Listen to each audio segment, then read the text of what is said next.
Welcome to Simple Daily English. Hello, everyone. My name is Lily. Today, I want to tell you a very special story. It is a story about my best friend. His name is Max. Max and I are not just friends. We are like brother and sister because we have known each other since we were very small children. This is a story about a long friendship that started in a playground and continues today. I will speak slowly and clearly so you can understand every word. This is perfect for your English practice. Are you ready? Let's begin. I remember the very first time I saw Max. We were only 4 years old. My mother took me to the local park near our old house. There was a big red slide and a sandbox. I was sitting in the sand, playing with a small plastic bucket and a shovel. I wanted to build a sandcastle, but the sand was too dry. Suddenly, a little boy with messy brown hair and a big smile walked up to me. He had a bottle of water. He poured some water into my bucket and said, "Now you can build your castle." That boy was Max. We spent the whole afternoon building a giant fortress together. When it was time to go home, I didn't want to leave. My mother promised we would come back the next day. Max's mother promised the same. From that day on, we were inseparable.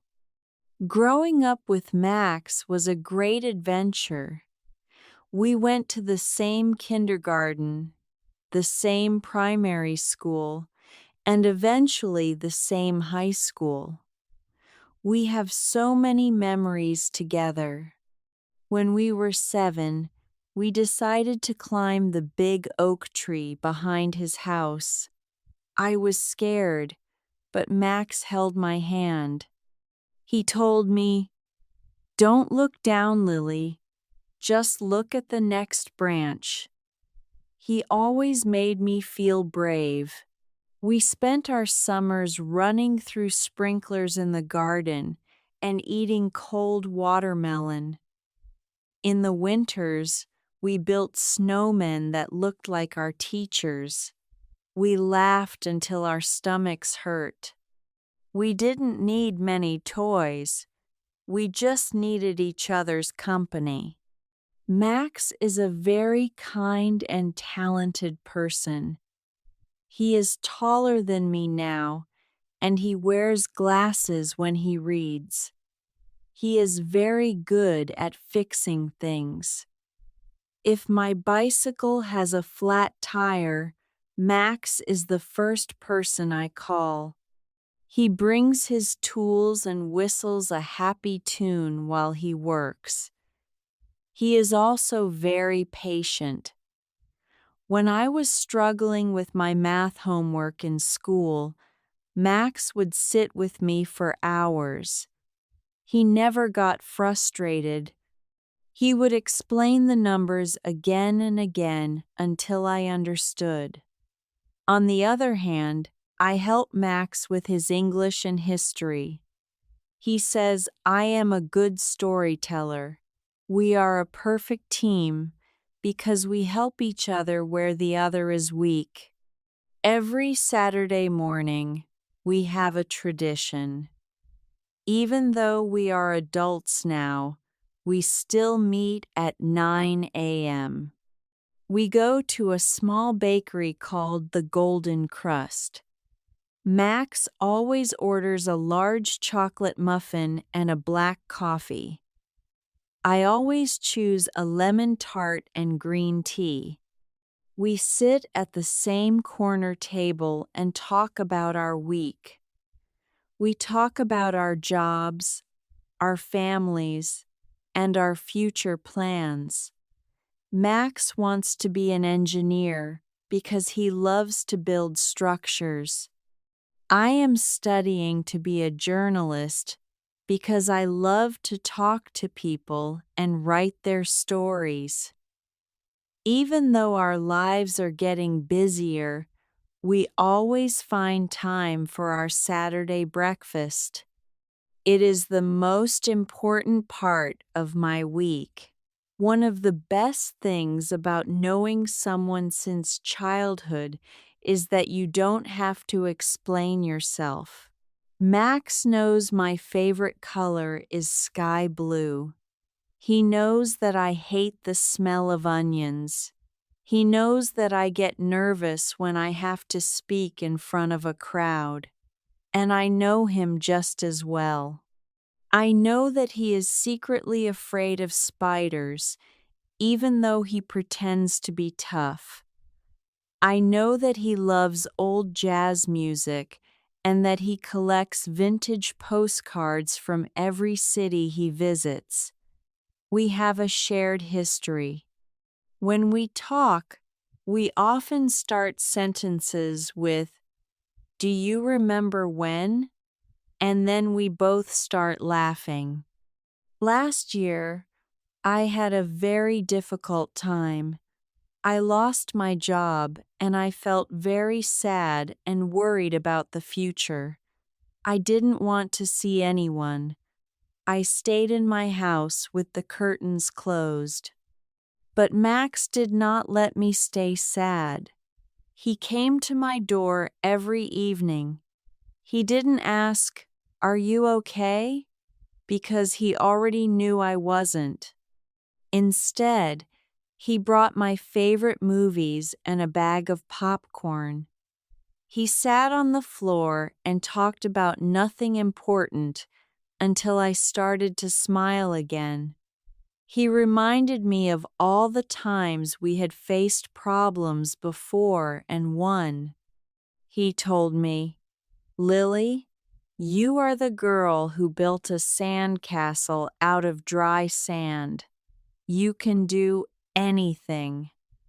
His belief in me gave me the strength to find a new, better job. Today, Max lives in a small apartment 2 streets away from mine. We see each other almost every day. Sometimes we just go for a walk in the evening when the air is fresh. We watch the moon and talk about the universe. Other times, we go to the cinema to see the latest action movie. We argue about which movie is better, but we never stay angry. Friendship is not about being the same. It is about respecting each other's differences. Max is loud and energetic, while I am more quiet and thoughtful. He pushes me to try new things, like hiking or spicy food. I remind him to slow down and enjoy the quiet moments.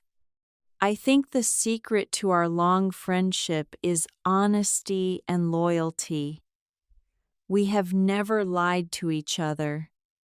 We have seen each other at our best and at our worst. We have seen each other cry, and we have seen each other succeed. Through all the changes in our lives, moving houses, changing schools, meeting new people, one thing has stayed the same: our friendship. It is like an old, strong tree with deep roots. No matter how hard the wind blows, the tree does not fall. I am so grateful to have Max in my life. He is not just a friend, he is my history. When I look at him, I see the 4-year-old boy in the sandbox, the teenager studying for exams, and the man he is today. A long-term friendship is a beautiful gift that you must protect and cherish. It takes time, effort, and a lot of listening. Thank you for listening to my story about Max. I hope it helps you think about your own friends. Do you have a friend from childhood? What was your favorite game to play when you were little? Do you still talk to your old friends? Please tell me your stories in the comments. Practicing your English by sharing your life is a wonderful way to learn. Don't forget to like this lesson and share it with your friends. Maybe you can share it with your best friend. See you in the next lesson. Goodbye.